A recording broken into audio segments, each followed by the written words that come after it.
Welcome to Lead Follow, a podcast for pastors and leaders, hosted by MCUSA Executive Director Glenn Guyton. Join Glenn as he talks to folks across the denomination to help equip today's leaders who are leading while following Jesus. I'm Glenn Guyton, and during this season of Lead Follow, we'll be exploring ways to engage with youth and young adults from Gen Alpha to Gen Z. Today, I am pleased to welcome Lynette McIntosh-Madrigal, who will be discussing ministering to Gen Z.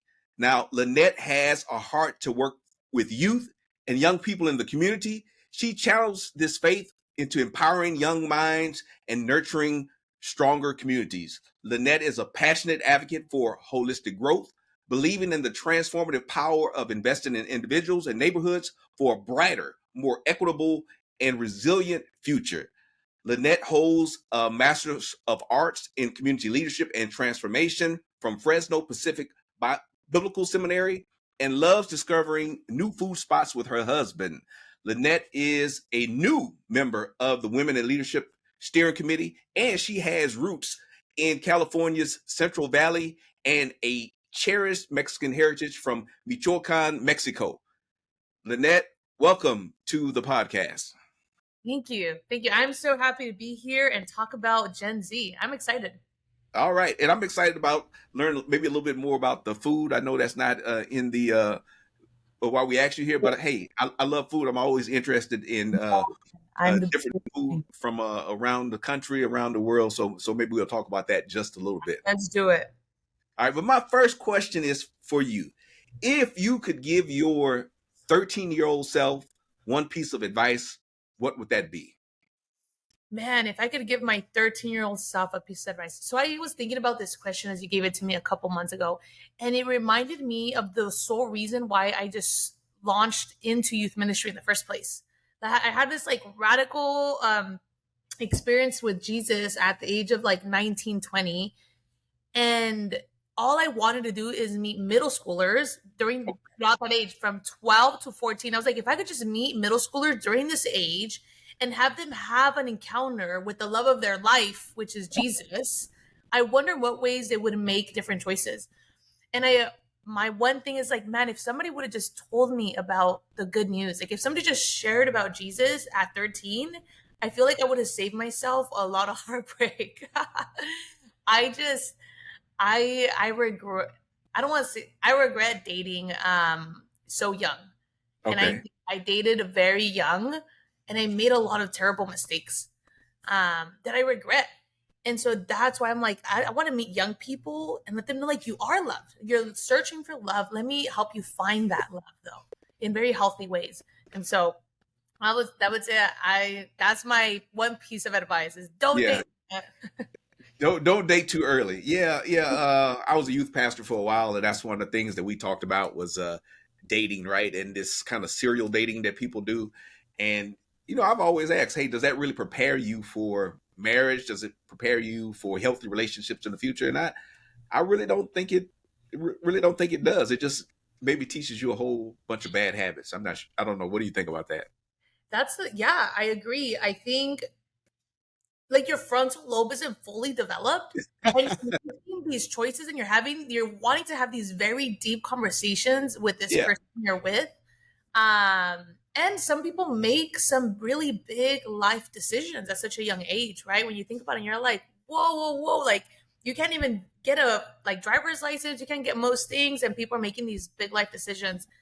But I also see the ways in youth ministry, maybe you've seen this too, the ways that when they come in dating together in your youth ministry, they break up, you never see them again, right? Because they don't want to see each other. And that's like a painful part too. And so I always have to remind young people that are dating in that space. I'm like, yo, I'm glad this is your space and you brought your girlfriend, or like, hey, I'm glad you brought your boyfriend, but know that this space is for both of you, right? Like kind of like prefacing like, hey, if something does happen, like that's fine. Like we move on and we work through things, but you belong in this space. But yeah, I see the ways that people experience shame. We confront shame, right? We confront shame and we want to, but people don't know how to wrestle with that. And so they leave and they take their partner with them. And so that's the hard part too, right? And so. Yeah. So now you said that you had an encounter. Did you say when you were about 19? Is that 19. when it was? And so were you raised in church, or how did you come about having this encounter? Were you just visiting churches, or yeah, what happened in your personal journey? Yeah, my testimony is interesting. So I grew up Catholic. So Okay. I grew up in this small little migrant community in Mhm. Orosi, the Central Valley. And really, we lived right in front of the Catholic Church, the Okay. parish in our community. And so I went to that church every Sunday, did my bautizo, my baptism, my first Mhm. communion. And some part of me always felt near to God, but at the Okay. same time, very distant. And so after I graduated from high school, I went on to Fresno State. And by my sophomore year, I found myself in a space having made some poor choices in life and Hmm. experiencing a lot of deep shame. When I Okay. share my story, I kind of use like backpack as a analogy or a metaphor, kind of describing like I was carrying this backpack that was Hmm. heavy and it had a lot of rocks. There are a lot of like bad life choices I had put in it. And I Yeah. just felt depressed. I felt compressed. I felt all these emotions. Yeah. Yeah. Yeah. Like it was really simple. And New Year's came about, and you would be surprised. Like I've asked my young people, like, what's your New Year's resolution? And a lot of them, I wonder how common this is, but a lot of people do say they just want to be good people. Oh wow. Okay. And that was my New Year's resolution, and I took it so seriously. I was like, Hmm. "Ah, I just want to be a good person. What do good people do? They Oh go to wow. church. Good people in my head, right? Good Right. people Right. go to church." And I was like, I know the church. I grew up Catholic. Like, let me go Hmm. to church. Let me go to confessionals. Let's do all the activities. I went to a Bible bookstore and like got the wanted to find a Catholic Bible and got the candles and Okay. the book. Started reading Candle. on monastic wisdom. Right, like I went Okay. all in. Yeah. And I found myself farther from God, which is Oh really wow. interesting, right? So when you want to seek God, you find God, but I found myself farther from God. Um, and there's a couple reasons for that. One of them is I never was really looking for Jesus, right? I was looking Yeah. for religion to like fill Okay. my. I was like Okay. looking for these specific practices I was familiar with. But long story short, I was on campus at Fresno State at the time, a sophomore, and the Lord really introduced me to some incredible people.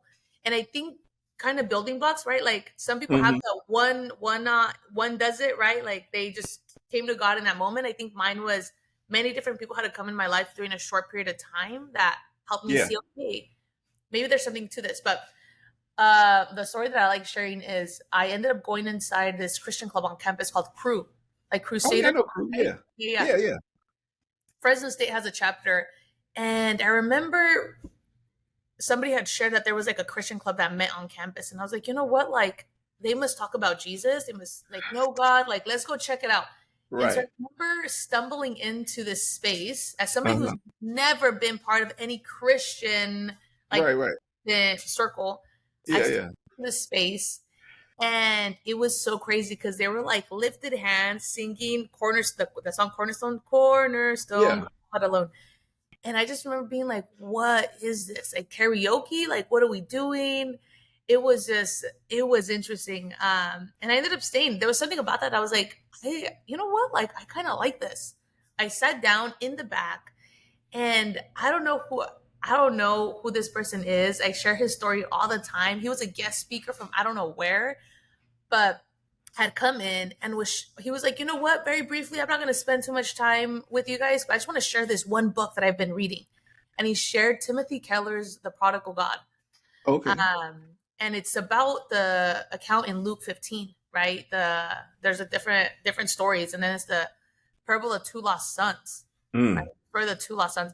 And found as he's sharing this story, he goes into this great detail, like describing it to us.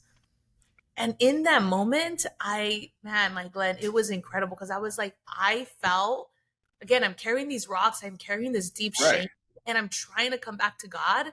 And I Yeah. feel even more shame. Like I could share of many experiences I had with priests in the confessional booth that really, Yeah. like, why are you here? Right? I treated my confessional booths like my therapy sessions as well. So, Yeah. but I experienced deep shame. And at that moment, I was like, I don't know if the church wants me. I don't know what to do.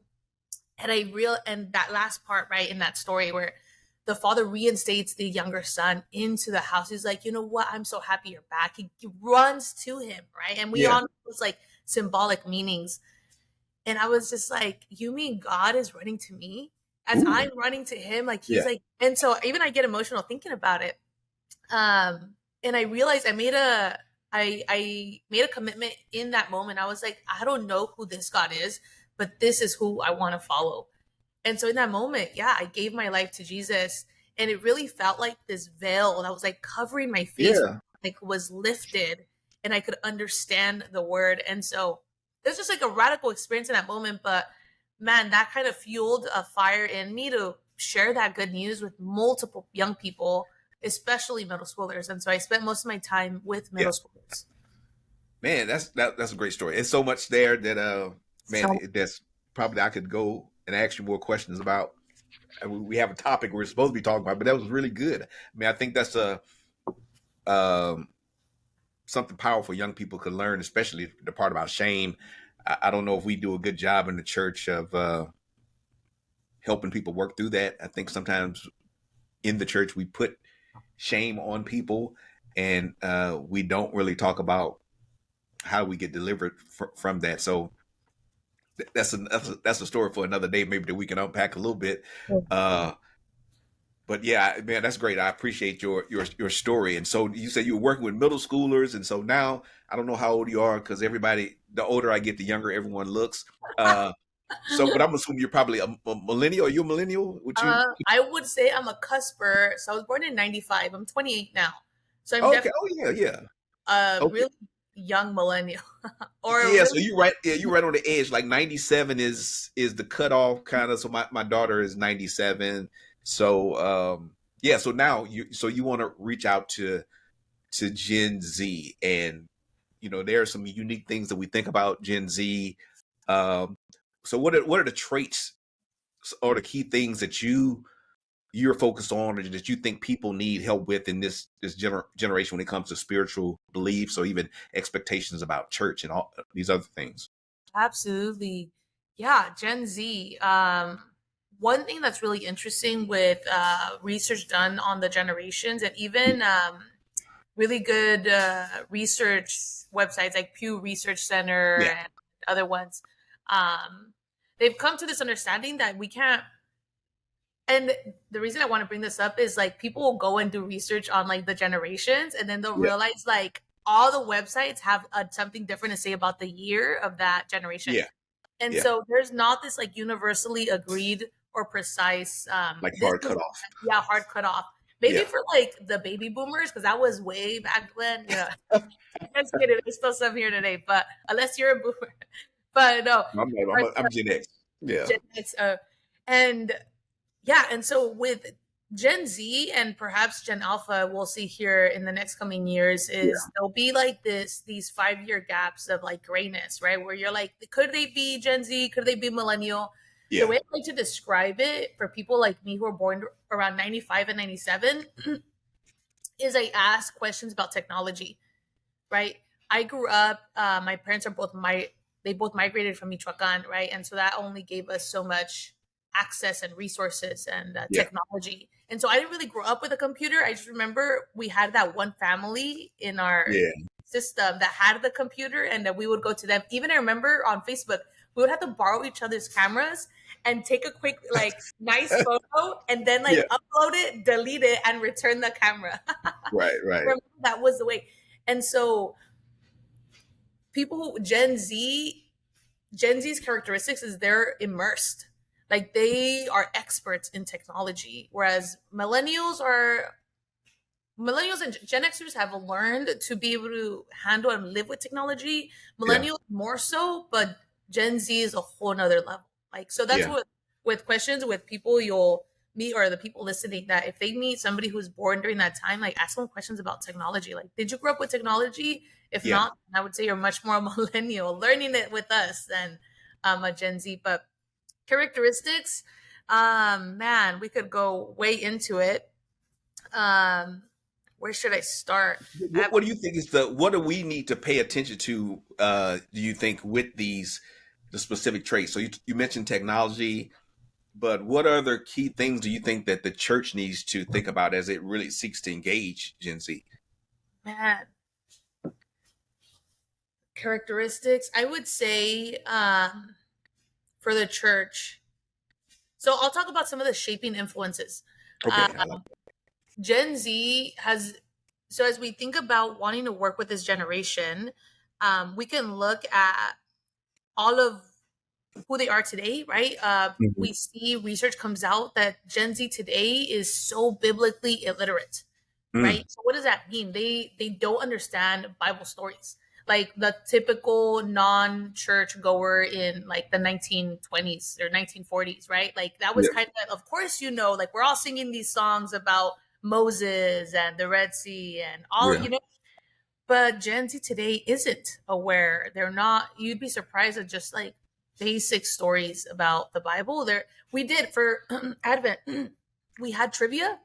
yeah, We did not know the nativity scene. They did not know about Jesus' birth story.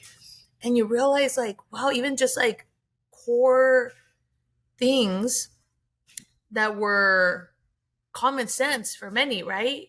Our young yeah, people aren't aware of today. And so I think one of the specific characteristics, they're biblically literate, they're very anxious and cautious, and we can yeah, talk about that. They're realistic and pragmatic. But one of them I love talking about when I do these workshops is talking about the reality that we're living in a era or world that is postmodern, which is a shaping influence for us, right? We think about people growing up before the 1950s who are growing up hmm in a modern era. right, The way that they carried themselves, what they read, the art that was displayed,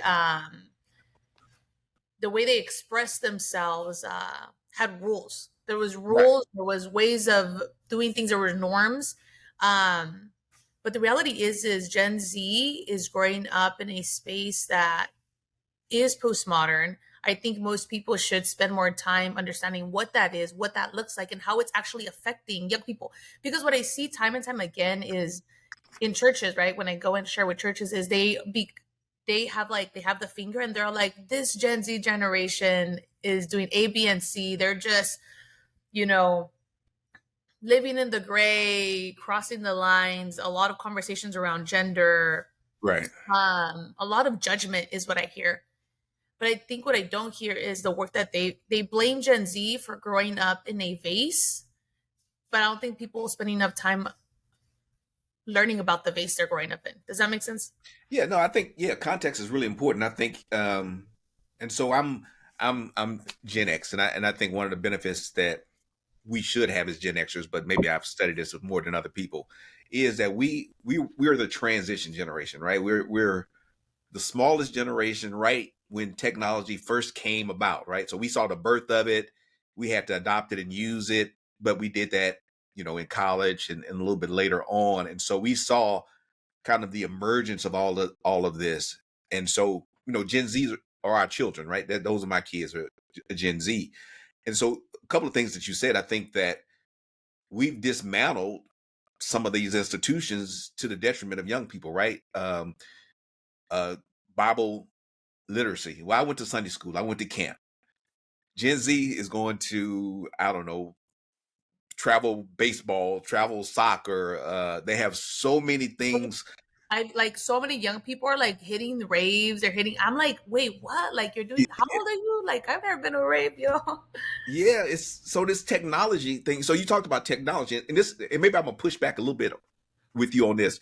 You said that Gen Z are experts in technology, but I would look at it a little bit differently because who created the technology? Well, baby boomers, Gen X. We actually created the behind the scenes, but they are expert consumers of the technology, right? Like, I Mm. think that's the key. Like they are, I don't even, maybe we want to say that they're victims of this consumer technology information and all of the inputs that they're getting. I just don't know how I don't know how you keep up. I mean, maybe you have some advice about that, because I feel like as a Gen Xer, I had to go seek out information, right? I had to be intentional about what I wanted to find and how I found it. But now information is just being thrown at these young people. And that's scary. That sounds scary, right? Yeah. And in many ways, right? And we could talk about what are some implications. What should adults do in the life of young people? Yeah. What are best practices when working with young people as a youth minister? Yeah. How do we advise them? One of them, I would say, is opening the door towards safe conversations, and Okay. not shaming them, right? Having very young people, we'd be surprised how much, especially. So I work with inner city youth who Mm-hmm. don't know Jesus, right? Like I don't spend a lot of time with Christian young people, but a lot of my work is with young people who I would hope would make an informed decision to follow Jesus, but Mm-hmm. like in their time. But in that, you'd be surprised how many of them like are okay with if you just ask them like, yo, like what do you do with your phone? Like what do you like? I had one of them, and I did give him a gift card. Is I asked them, I was like, okay, I have a $20 Starbucks card. We're gonna do an activity, and I was doing this activity at a continuation school with some kids, and all high schoolers, like junior, senior. I was like, okay, I need you to show me your your each iPhone. Where's my iPhone at? Each iPhone has what do they call that? Let me check. They like the stats on how often you use your phone. Oh, okay. Yeah. I forget what word there is for it. But anyway, they know, oh, the screen time. I was Oh, like, screen time. show me Yeah. your screen time. How much time do you spend on your phone? Could you believe some people spend over 16 hours? At least my teens did. What? Between Yeah. 10 to 16. Some person was at 19. I was like, how are you like in a week? Like that's their no, not a week, like daily, And that's their weekly average. daily. Yeah. Yeah. Daily average. I was shocked. And then we went on talking about technology and why we do that, right? Mm-hmm. And so I think the why is also important. We can blame young people and be like, man, like I could have shamed them in that moment and been like, no way, you like Yeah. you're so bad for that, Instead of it, I could have asked curious questions. What do you Oh. do? Like 19 hours? Like, what do oh, I watch TV on my phone. Oh yeah. Oh, They. okay, Yeah. that makes sense. I guess a lot of us, right? And so, not especially my young people who are growing up in poverty, right? None of them all have TVs in each room. And so they use their cell phone for a lot of things. A lot of them use their cell phone as a computer, right? And so if they're Yeah. in school, maybe they don't have a laptop. Maybe their school isn't there yet to give them one, or Yeah. all these other pieces. So I think asking curious questions, avoiding the shame piece, because once we avoid or hold judgment, because we have judgment, we all have judgment. But if we were able to hold judgment enough to ask curious questions, we'd realize, okay, what is my young person experiencing in this moment, and what do they need from me? Do they need me to give them some wisdom and advice, or could I teach them in healthy ways? Like, hey, we don't need to use your phone. One practice that I have with young people is when I bring them to youth ministry, to church on Wednesday nights. My agreement is, and I have to be hard in this way. I don't often am, but and for my youth ministers listening out there, like it's okay to be rough, especially if you're working with inner city youth. Like Mm. in many ways, they need that. They need Yeah. some type of authority in their life that loves them and is Yeah. able to give them their authority. But I have young people I pick them up and I'm like, listen, like I'm spending my time having adult like conversations with them. Like, hey, I picked you up. I'm spending my time. I love that you come. I love that you text me and you're like, Lynette, are you picking me up to go today? I was like, absolutely. Also, I've noticed like you're on your phone a lot. Like that's disrespectful. Like Mm-hmm. I'll give you your phone. You could do whatever you want. Like we're like hanging out. We're just visiting. We're playing basketball. But once Pastor Brad is the pastor that shares the message, or whoever's Yeah. sharing the message that Wednesday, 10 minutes. Like all he talks is he never will talk more than 10 minutes. We also have a rule, like one characteristic for the people listening is don't talk that much with young people, right? Because Yeah, they'll yeah. such a short attention span. Right. And some of my young people's like, they're never going to talk more than 10 minutes. And so give them that, like listen, but also, and so I'll give them I'll let them be able to, respond. And if I still see them with their phone, I'm just like, hey, you're giving me your phone. Yeah. And they're like, okay. And there's not a fight, but Yeah. because I've built the trust, I've created some authority. And then from then on, I allow them to respond. And Yeah. once they, and then probably I'm like, they're obviously going to do it. But I've given them the opportunity to respond well. And if they didn't do it, I'm like, hey, listen, like last week, you used your phone. I saw you took a call. Like, how many of my kids will literally take calls in the middle of youth ministry? And oh boy. Yeah. And so FaceTimes, I've seen FaceTimes, I've seen everything. So at some Yeah. point I'm like, listen, like I saw you do that. 10 minutes, I'll give it to you after we're done. And so they'll give it to me. And so I have this big old bag and I just put people's phones in there. And I give it to them after, and I'm like, see, Yeah. so creating healthy habits when their phone's away in non-consequential ways, right? Yeah. I'm not punishing you. I'm not, right? And so I guess we could play with some applied behavioral analysis here, and there's ways to do like what is that? That's a negative consequence because I'm taking it away, or there you could play with reinforcements and consequences. Yeah, positive reinforcement. Yeah. Yeah. Yeah, I think it's good. I think you have some key points, so I want to make sure people are paying attention to this and that they have the right context. So, part of it is giving young people opportunity to respond well. I think that's excellent. Many times we already think we know what they're going to say, or we approach young people in this accusatory way, but yeah, but you talk about building trust. I think that's key. Once young people know who you are, right? So you're consistent in your leadership approach. They trust you. They know what you stand for. They know that you're going to be non-judgmental if they're talking about if you're talking to them about different things. I think that really just helps young people respond well, where they just open up to you. And I think sometimes they forget, like, oh, wait a minute, I shouldn't be telling this adult this. But if you develop that relationship, I think as a youth pastor, as an adult leader in their lives, I think it just opens up a world of information and sharing. So I think that's one of the things that I want people to get from what you said, because we want to know how to communicate with these young people. And I think some mistakes that older people make is they try to act like they're a kid when they're talking to people. No, you're not in that generation. That's not what they need from you. They don't need you to be absolutely. They need you to be a responsible adult. Yes. Yeah. The other part you said, hey, you can be rough with these kids. So I understand exactly what you're saying, because, I led a group of Black kids and it's different, right? But part is trust. You can be straight with kids. You can hold kids accountable if they know that you're authentic, if you are practicing what you preach. And yeah, I don't know. I don't know. I don't know if everybody's gonna get that, because it's it's kind of an art. It's a cultural thing too. But I always talk to my kids direct. Like I don't have time to. I'm not here to baby you. I'm gonna tell you what you need to hear, and they know that it comes from love. They know that if you're authentic, I think kids can treat you all that. Right? I think you're not gonna treat them some type of way after, right? Like you're gonna. Or you're after that, you're gonna be like, by the way, how are you? Right? After you just told them all that, like, well, you need to grow up. Also, you're mom. Like I remember you said you were moving, and so creating spaces where it's like, I care about you. All the time I'll call you out. Yeah. Don't diss me, And so I think a part of it is reminding young people like, dude, you can't treat people like that. Yeah.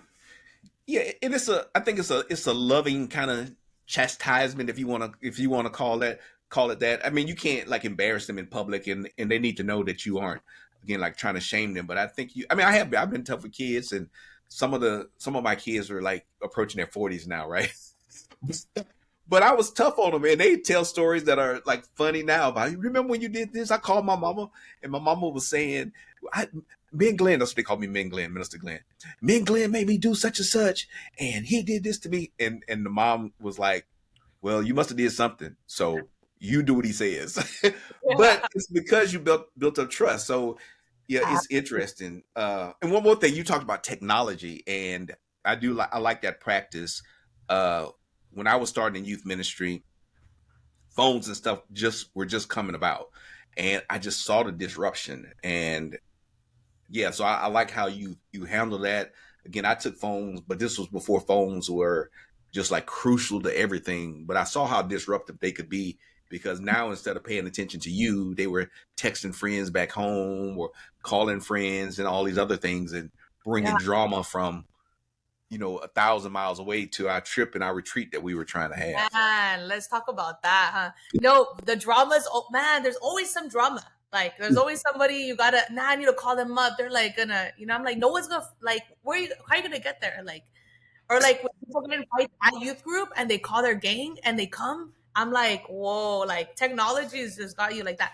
But one thing I do want to touch on with the phones is because we talk a lot about shame, which is Hmm. really, I love that we're talking about this, is we shame young people for their use of technology Yeah, when they're still developing. Middle yeah. school, their brain is still, they're learning how I don't even think they're aware of how their body is being wired, but Mm. it's kind of like, I don't want to say like drugs, but I'm gonna use that extreme Yeah, example. it is. Yeah, Kind of like a drug, right? yeah. Like we have things like phantom syndrome. I forget what it's called, but when you feel like your phone vibrates and you kind of, Oh yeah, yeah. it was nothing, and you're like, did I am I no I felt, is it your phone? Like, check. Somebody's need to check. Um, Right. and so there's many ways that young people, we take their phone away and they kind of throw a fit. No, no, no, you're not gonna take my phone away. And then we're like, they're so crazy, but it's like, well, part of it is they're used to the right. There's like research not coming out, like the dopamine they get from a Hmm. notification, dopamine that we get from a notification, like we feel joy, like we feel excited. Yeah. Like, Right. what vacation is it? Apple News, really? Like, come on, somebody needs to text me. Yeah. But we get these notifications and they do something to our bodies, right? Mm. That are really, and so young people are continuously flooded with these notifications. There's applications that are so good at like working through those notifications. There's this really cool documentary on Netflix that has that shares a lot about like the dark side of the notifications and what that does. Yeah. I would, I think it's the social media. Is that the it's it's social some network? social network. Yeah, have you seen it? Yeah, yeah. It's crazy. Yeah, it's crazy. And so it teaches a lot about, okay, I'm mad at a young person who, in our my one-on-ones, right, as I work with youth ministry, there's concerns, I need to meet with you one-on-one, and as I'm with them, what they want to do is they're distracted, like they can't help it. They Yeah. have a good conversation with me and then they're like, hold on, and they're talking to me as they're like texting, and I could have been like, dude, you're so rude, like how Yeah. dare you, like that, you know what, like I wanted to talk about this with you, but let me talk about this. And I could be like, okay, Lynette, they're 14. Yeah. They don't have probably the understanding that they are probably, they're this unhealthy addiction with their phone. How do I Hmm. do with that? And so one thing I do is I just walk with them.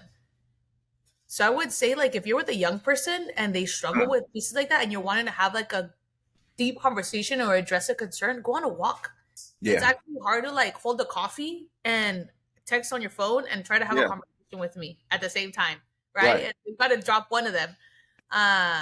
But creating those healthy, those spaces to be able to have healthy disconnections. And I do Yeah. advise that when I have these workshops with parents, is like I do advise like create spaces where you set limits. Like, limits are fine. Like, we need limits. I need limits. Like, I need to find moments. Everyone does their like social media detox a Yeah. year Yeah. where they're Yeah. like, I'm gonna like leave. But everyone does it. I'm glad people do. We Yeah. need those. We need those spaces to be able to separate from social media and our phones at times. So the interesting thing about me, to me, is that you're really talking about a lot of, I would say, old school youth ministry techniques that I think that people have forgotten. And I mean, I really appreciate that. I think so. If you are a youth leader now listening to this, back in when I was doing this, it was a youth minister named Doug Fields. I think he wrote the book Purpose Driven Youth Ministry. And one of the things that he talked about in that book was that youth ministries like building dog houses. Like he would invite some kid over to his house, and they would help build a dog house. But the powerful ministry happened because the kid was, focused on his task. They were working together, talking to one another, and that sounds a lot like what you're talking about with your walks. And I think that we can get caught up in a lot of programming, and it could be my generation if we're still doing youth ministry. I don't know. It's probably millennials now. I think we can get caught up in trying to make it flashy. We can get caught up in adding a whole bunch of technology. But from what I hear from you, detaching from the technology that's kind of controlling their lives and just making a space where you can just talk is really crucial to meeting the needs of this next generation.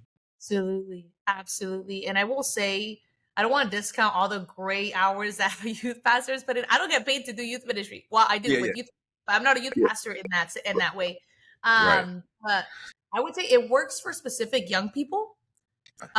There's specific young people that want the quiet space, and they Yeah, bring their Bible with them, and they yeah, sit down and they're praying, and those are incredible leaders yeah. that we need. I would say the majority of young people don't know Jesus, right? Yeah, And are curious though. It's not like they're like these like atheists or agnostics, but yeah, they yeah. just haven't had an opportunity to explore these spaces. And so I love that you said that, because it's been in the moments where we're doing things together with young people outside of the church that has allowed for opportunities for me to speak into their lives. Yeah. And a lot of them is our car rides, right? Like, be willing to Yeah. Oh, I love that. take Yeah. your teens home. Because it's been in my car rides home where I'm able to, you know what, like I drop them off in really sketchy places in town. And I'm like, Uh-huh. yo, you live here? How long you lived here? Oh, my whole life. No way. Where's the best taco truck? Or Yeah, yeah. tell me about your neighborhood. Oh, I hate it here. Like, I want to move out. I'm like, yeah, that sounds hard. Like, let me meet your mom. Like, especially when Right. I dropped the teen off last week, and there was these two adults outside. I was like, "Are those your parents?" "Oh yeah, that's my mom and dad." "Dude, I want to meet them." All right, like parked my car. There was other teens in the car Yeah. too. We're like, "Let's just go home." I'm like, "No, I need to know about your system. It allows me to get to know you better, and also address concerns, or whatever it is, right? Like, Yeah. um, young people feel known. If I'm willing to get to know you, like, how exciting is that, right? Like, if Glenn, whatever it is you love, like your hobbies, Yeah. like if we spend enough time talking about that with you, you're like, man, they're right. Like, Right. is Yeah. if you hold the conversation about my dog with me, I'm like, dude, like I feel so happy. And so it's those pieces, but building, I've never thought about that. Would you call that building dog Building house? dog houses. Yeah, building dog houses. Yeah, yeah. Building dog houses. That reminds me of Yeah. camp. But it's Camp. just again, like you say, it's just like kind of hanging out. You dropping them off, you're meeting their family. Like that's really, man. I mean, yeah, you need to teach them some fundamentals about scripture and things like that. But I think that those experiences and those connections will be long lasting, and it'll make, as you try to teach them the word and teach them about God, it'll make it stick that much more because they'll notice, hey, this is authentic, this person believes what they're telling me, and I think it'll stick with them. Yeah, Absolutely. At Youth for Christ, we base our whole ministry on building relationships. yeah, I'm never gonna force you to believe something. We rarely do all right, every eye closed, yeah. raise your hand. If we base our whole ministry on authentic Christ sharing relationships where I Mm, will authentically meet with you, and it will take time. Like, we understand that yes. our walks with Jesus take time. The ways Yeah. that they transform through the years is through time. Um, but eventually young people, like, make informed decisions about what they want to do with their lives. But it's in that relationship, right? Hmm. Not just all right, I'm here this week and I want to share this quick message that touched me dearly. That works. I don't want to discount that. Worked for me. At the Yeah. same time, what kept me around was meeting people in that circle that Right. walk with me to this day, um, that were able to mentor me. And so, and I want to touch on this too. I keep saying the word concerns. Oh Yeah. yeah, I want to talk about this concern or concern. And those are the characteristics we see in Gen Z, right? And so many, I do want to affirm the fact that like these like universal practices, like building relationship, is important. As a youth minister, like spend time, especially with young people who tend to be like the harder in your youth ministry, invest in them even more, like see them. Me and my husband love to think about youth ministry as a space where no one is kicked out. And Yeah. that's hard, right? Because there's some teens that you're like, man, you need to leave. Like you're booted like for a month. Um, Yeah. but what happens when those, and we've seen many teens kicked out of several spaces. Oh, And yeah, yeah. so with the youth pastor I work with now at this Mennonite church and my husband's old youth ministry, we very much had this philosophy, like, you know what, like hard teens stay, Yeah. hard teens stay. But we also address concerns. And so one of them that I hear a lot from parents is they experience a lot of anxiety. Oh, Like yes. anxiety is huge. Like, and I've Yeah. asked myself those questions too, right? Is it like, do we have the language now? Like we've all always experienced anxiety. I don't know, Glenn, were you able to say when you were younger that you were anxious? Or I think were you anxious? Did you not have the language for it? I think it's two things. Part of it is that we didn't have the language for it, so it wasn't anything that you would talk about. You internalized a lot of stuff that was in probably unhealthy ways, and so that was part of it. But the other part of it is we just didn't know as much. I mean, you think like I wasn't inundated with news 24 hours a day. I didn't know what was going on everywhere, every second. If I was going to get news, by the time I got news growing up as a kid, it was already, days old. Now you get news and stuff the minute it happens and you get it from everywhere. So part of it is we just have so much exposure to things without context. And then the other part of it is, yeah, now we can articulate it a little bit more, but I don't think kids understand the coping mechanisms that are available to them. Absolutely. And there were a Yeah. lot of things that you're right. I think news, um, deep, heavy conversations. We as adults are trying to wrestle with like, how do I deal with like how this is making me feel?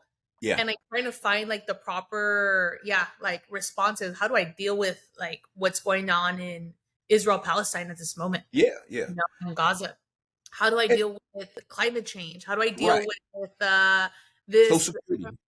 Yeah, yeah, right. Yeah. Like what we're talking about, interest rates and housing. There's like the millennial problem, right? But Yeah. young Yeah. people, right? Like they have these gifs and jokes, and they try to handle it with humor, dark humor, which is really Yeah. interesting. And so, how are young people talking about anxiety? So I find spaces to be able to address that, Yeah. and talk about that, and find open doors where young people can like have these safe conversations. And if they are thinking about, like suicidal ideation, like how do we Yeah. find healthy ways to be able to find them help? Because I can't, I'm not like a professional to be able to walk them through that. And so Right. what's that next step? Um, but Yeah. And I think part of it, we have to acknowledge that these things are real. Sometimes, again, I'm Gen X and we joke about how tough we were growing up. But, we didn't have a war really, like the Vietnam War had ended.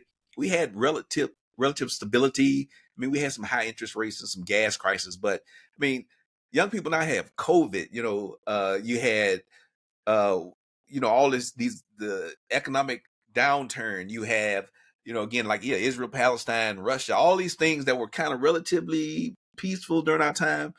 Young people have been through a lot, and I think we need to acknowledge that and figure out how we help them to work through it.